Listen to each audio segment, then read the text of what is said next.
민주당 이재명 후보가 한 유튜브에 출연해서 자신의 대법원 판결에 대해서 언급한 내용이 막판 논란이 됐습니다. 일종의 특종일 수도 있는데 그 얘기를 하면 대법원 쪽에 저한테 직접은 안 오지만 이 소통들이 일부잖아요. 제가 들은 바로는 빨리 정리해 주자였다고. 빨리 기각해 주자. 깔끔하게. 그랬다고 해요. 저도 그런 얘기 들었어요. 그런데 어느 날 바뀌었대요. 갑자기. 저도 나름 법조인으로 먹고 산 지가 수십 년이잖아요. 그리고 정치도 꽤 오래 했고 정말 산전수전 다 겪었는데 이틀 만에 파기환송하는 거 보고 정말 황당무계했습니다. 예. 자, 대법원 파기환송과 관련해서 언급을 하다가 나온 내용인데 구체적으로 이게 어떤 내용입니까? 네, 어제 한 유튜브 방송에 출연을 해서요. 민주당 이재명 후보가 자신의 공직선거법 위반 사건에 대한 대법원의 유죄 취지 판결에 대해서 언급을 한 겁니다.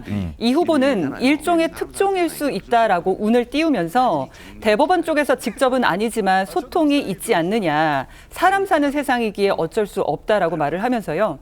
제가 들은 바로는 빨리 깔끔하게 정리해 주자는 쪽이었다고 한다. 그런데 어느 날 갑자기 바뀌었다고 하더라라고 말을 한 겁니다. 대법원의 결론이 당초 무죄 확정인 그 기각 결정이 날 것으로 파악을 했지만 어느 순간 기류가 바뀌었다 이런 입장을 전한 건데요. 그러면서 이 후보는 다른 일들은 어느 정도 예측을 하는데 이건 전혀 예측을 못했다라면서 제가 겪은 많은 일 중에 가장 황당한 일이다라고 말을 했습니다.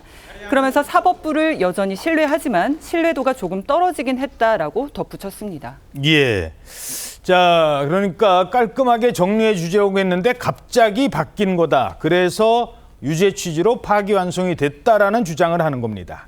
이러자 국민의힘에서는 강한 비판과 함께 이재명 후보의 해명을 요구하는 목소리가 나왔습니다. 본인 입으로 특종이라고 했습니다. 맞습니다. 특종입니다. 헌법을 유린한 권력자의 범죄 자백이기 때문입니다. 누가 대법원 내부 정보를 줬습니까? 자신이 재판 거래를 한 사실을 자인한 것입니다. 이것이 사법농단이 아니고 무엇입니까? 이재명 후보가 툭하면 꺼내는 내란이라는 것이 바로 이게 내란 아닙니까, 여러분? 이재명 후보는 대법원에서 누구와 사법 거래를 했는지 명명백백하게 밝혀야 할 것입니다. 자, 그 출연해서 한 발언과 관련해 어떤 주장이 나오는 겁니까? 그러니까 이게 사실이 맞는 건지 그리고 미리 재판 결과를 알게 된 경로가 무엇인지 이 부분에 대해서 지금 국민의힘 측에서 강하게 성토를 하고 의문을 제기를 하고 있는 겁니다. 김문수 국민의힘 후보는 그렇다면 대법원에 내통자가 있다는 실토가 아니냐라고 하면서 당장 이 후보의 발언에 대해서 대법원 측에서 공식 입장을 내놓아야 한다라고 주장을 했습니다. 그리고 만약에 대법원 측에서 이게 사실이 아니라고 밝힌다면 이재명 후보의 발언은 중대한 허위사실 공표에 해당하는 것이고 사실일 경우에는 심각한 헌정질서 붕괴, 사법농단이다 이렇게 주장을 하고 있습니다. 방금 화면에서 보신 것처럼 김용태 비대위원장도 강하게 이 부분에 대해서 비판과 함께 해명을 촉구했는데요. 판결이 나기도 전에 대법원의 내부 기류를 들었다는 말이고 그 결과가 바뀌니까 불만을 터뜨린 게 아니냐라고 하면서 이건 단순한 불평으로 여겨질 것이 아니라 사법부 독립에 대한 노골적인 도전이나 다름없다라고 비판하면서 누구와 사법 거래를 했는지 밝히라고 성토하고 있습니다. 예. 자, 비판이 이어지자 이재명 후보도 조작과 왜곡이라고 반박하고 나섰습니다. 우리 대변인께서 다 발표했죠. 이 소통이라는 단어 쓰는 거 이건 다 허위사실 공표로 법적 조치하라고. 네. 팩트에 기반해서 논의하는 게 좋겠다는 생각이 듭니다. 조작, 왜곡 이런 것들은 정말 옳지 않다는 말씀을 드리고 그 내용 잘 보시면 좋을 것 같아요. 자, 뭐 소통이란 말을 한 적은 없다. 이게 논란이 될 것도 같고 어찌 됐든 민감한 사안 중에 하나가 대법원 유죄 취지의 판결 아니겠습니까? 여기에 대해서 발언을 했고 그 논란과 비판 어떻게 보십니까? 일단은 직접 소통을 한 적이 없다고 하면은 또 새로운 문제가 될 수 있어요. 그러면은 다른 참모들이 소통을 했다는 이야기가 되면은 이게 조직적으로 소통을 했다는 이야기가 돼요. 어떤 개인적 친분 관계가 아니고 그전에 헌재와도 또 뭐 내통이 있다 이런 이야기도 있었지 않습니까? 뭐 사실 그 사본 요소인 동기들도 있고 특히 문영배 그때 당시 헌재 소장하고 그 이재명 후보의 뭐 관계 이런 것들도 논란이 됐지 않습니까? 근데 개인적으로 한 게 아니고 자기는 직접적으로 한 게 아니지만 소통이 있었다 하면은 조직적 소통이 되는 거예요.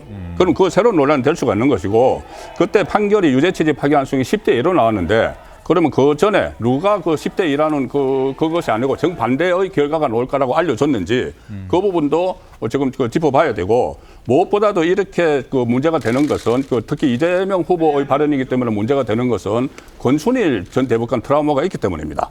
그때 지방선거에서 그 유죄 2심에서 300만 원 벌금형을 받았는데 어쨌든 그 대법원에 가서 파기환송이 되면서 그때 권순일 그 당시 대법관이 재판 거래를 했다는 의혹이 검찰 수사 대상에 지금 올라가 있어요. 수사가 진전은 안 되고 있는 것 같지만은 그러면은 그때도 대법관이었지 않습니까? 대법관 권순일과의 이 재판 거래 의혹이 있는데 이번에 또 대법원과 관련해서 이런 말을 했기 때문에 그 당시의 일이 다시 떠올려지는 거죠. 떠올려져서 새로운 재판 거래가 있었던 것 아닌가 이런 의혹이 나오는 겁니다. 예. 예, 뭐 제가 생각했을 때도 뭐 이재명 후보가 지금 선거, 그러니까 투표일 그러니까 하루를 앞두고 이런 이야기를 한 것은 정말 적절치 못했다는 생각이 들고요. 본인 스스로도 아마 이 파장을 보면서 아차 싶었을 거예요. 그런데 본인이 진짜 어제 하고 싶었던 이야기는 지난번 5월 1일 날 나왔던 대법원의 자신의 선거법 2심 결과에 대한 파기환송을 했잖아요. 유죄 취지로. 근데 그 자체가 너무 황당했다. 사실 누가 봐도 이 대법원의 전원 합의심에 넘어간 지 9일 만에 그것도 심리를 단 2분만 하고 이 중요한 사건을 결정을 내린다는 것 자체가 어떠한 특정한 정치적 의도를 갖지 않고서는 도저히 있을 수가 없다. 그 정도로 자신은 황당무계했다는 그 이야기를 하면서 일종의 뭐랄까요. 하나의 그 배경으로 설명하는 과정에서 이 이야기가 나온 것인데요.